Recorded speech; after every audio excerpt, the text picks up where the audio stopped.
Oke, so kita belajarnya langsung aja, soalnya nggak ada papan tulisan di sini. Jadi mau belajar apa sekarang? Mau belajar apa yuk?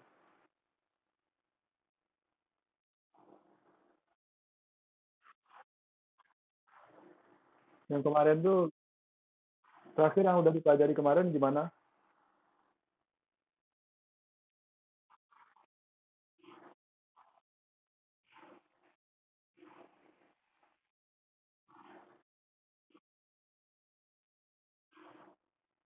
Hmm.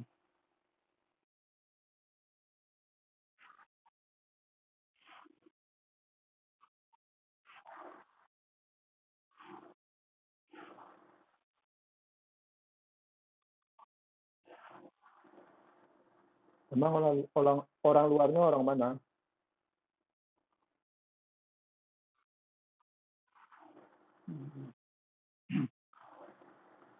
Oke. So, jadi kemarin, terakhir kita, apa yang kita bahas kemarin terakhir?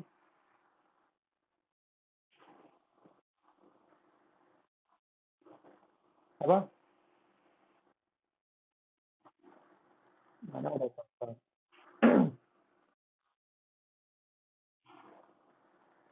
Memang kan kata, kan kemarin ada dicatat, memang nggak dicatat.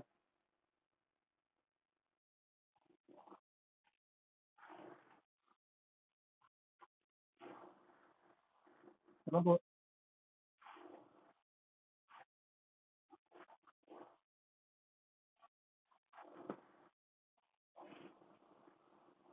mana catatan yang kemarin?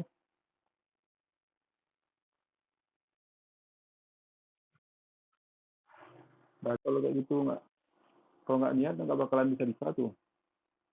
Dia harus dari belajar tuh yang penting kita punya motivasi dan niatnya. Kalau juga catat emang bisa ingat. Padahal yang dicatat kemarin kan cuma satu satu dua, nggak banyak banyak.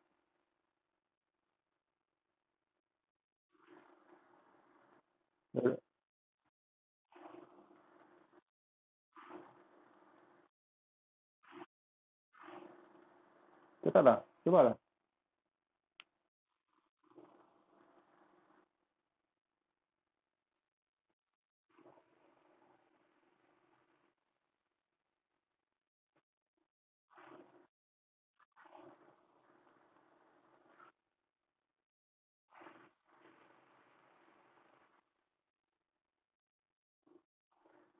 Apa?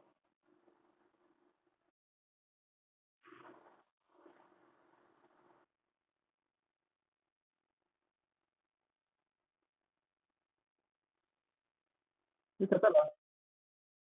Kenapa? Coba semampunya apa yang ingat yang di terakhir kita pelajari itu.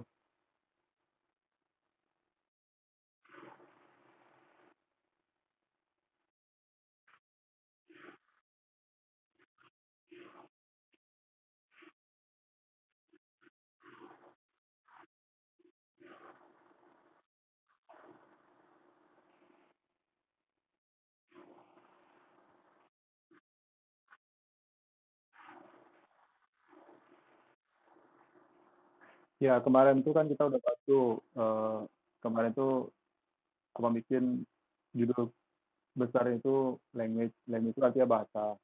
Jadi intinya adalah how to translate. Kan you mau belajar bahasa Inggris, berarti gimana sih konsepnya antara bahasa Inggris ke bahasa Indonesia. Jadi kalau misalnya kita mau belajar suatu bahasa, kita harus tahu nih ke bahasa apa yang kita compare. So kayak itu kan bisa bahasa Indonesia, berarti belajar bahasa Inggrisnya membandingkan dengan bahasa Indonesia kayak gitu.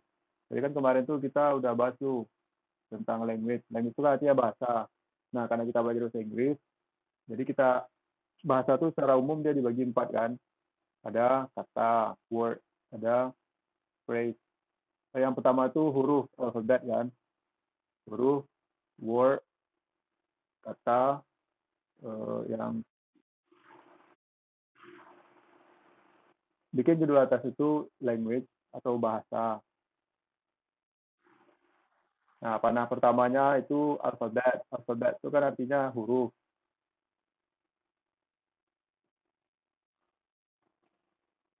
Nah, coba lihat Instagram kemarin tuh.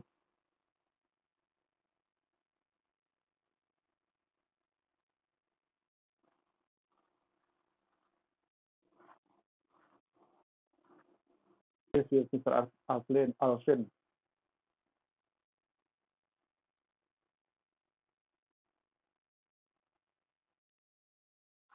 Postingan kedua, yang pertama kali paling bawah. Yang mana yang dilihat yang nomor 2 ya? Postingan yang kedua, yang pertama kali. Yang mana? Coba baca semuanya. Oke, coba dengerin abangnya. Ini kan generally. Generally itu secara umum, language. Language itu bahasa. Karena kita topiknya bahasa Inggris, jadi bahasa Inggris itu atau bahasa itu dibagi ke 3 poin. Sebenarnya ada satu lagi, tambahkan kemarin kata Bang.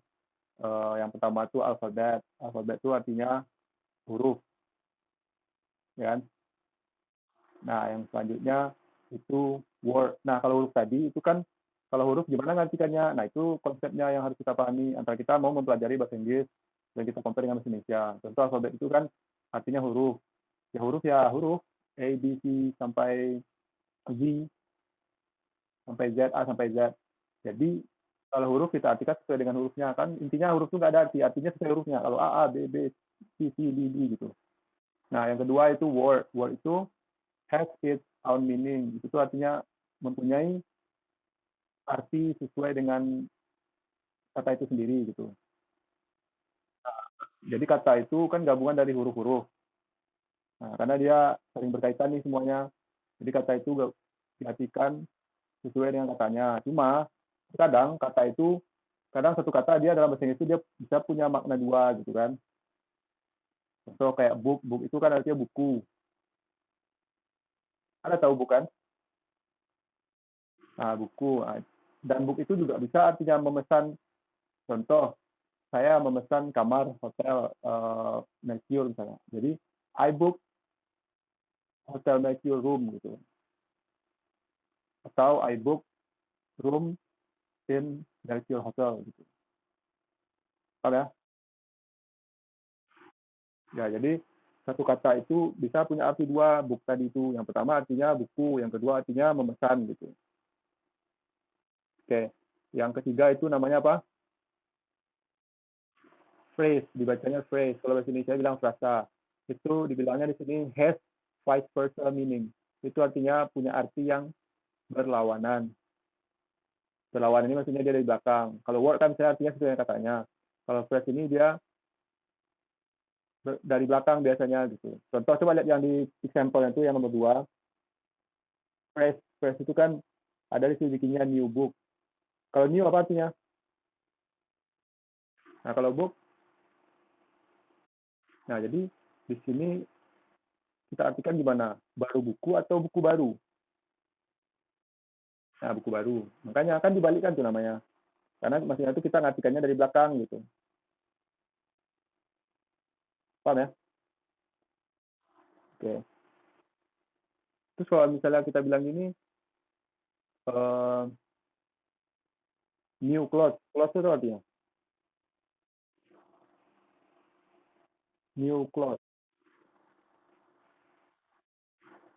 Clothes. New itu kan baru. Kalau clothes itu artinya baju. Berarti apa artinya tuh? Baju baru kan? Kan baru apa? Baru baju tapi baju baru. Oke ya. Nah, yang selanjutnya itu yang terakhir sentence. Sentence itu artinya oh ya tadi kalau untuk phrase itu kan gabungan dari kata, tapi dia punya arti satu. Kalau dijelasin kemarin tuh misalnya new book kan katanya dua, tapi maknanya kan buku baru. Buku baru itu kan satu gitu. Paham? Masih ingat kan yang penjelasan kemarin itu? Oke. Nah, yang for the last itu we talk about sentence. Sentence has structural meaning. But sentence atau kalimat itu mempunyai arti yang struktural. Struktural itu maksudnya ya terstruktur sama kayak bahasa Indonesia. Contoh ya, Hah? Mempunyai arti yang terstruktur atau struktural itu terstruktur. Terstruktur itu maksudnya sama dengan bahasa Indonesia, nggak ada dibalik-balikan. Biasanya kan orang bilang nih, bahasa Inggris itu susah dibalik-balikan. Sebenarnya salah orang. yang dibalikkan itu kan tadi frasa. Frasa itu baru dibalikkan artikannya, kita artikan dari belakang gitu kan. Nah, jadi kalau sentence itu sebenarnya dia sama aja kayak bahasa Indonesia. Contoh, kenapa dibilang sama kayak bahasa Indonesia? Eh, contoh gini, I kan udah dijelasin juga waktu itu. I go to school. I apa artinya? Go to school. Berarti I go to school. Jadi artinya sama, nggak ada kan nggak ada dibalik-balikan. Yang dibalik-balikan itu cuma frasa. Makanya apabila kita ingin memahami bahasa Inggris itu kita harus comparekan dengan bahasa yang kita pahami. Contoh kan karena kita orang Indonesia, jadi kita pahami itu bahasa Indonesia. Makanya belajar bahasa Inggrisnya selalu compare dengan bahasa Indonesia gitu. Biar kita pemahamannya lebih gitu. Paham ya? Contoh di sini yang coba lihat di Instagram tuh yang poin 3 tuh sentence for the example-nya, contohnya they open the book. Kan di sini they mereka open, nah book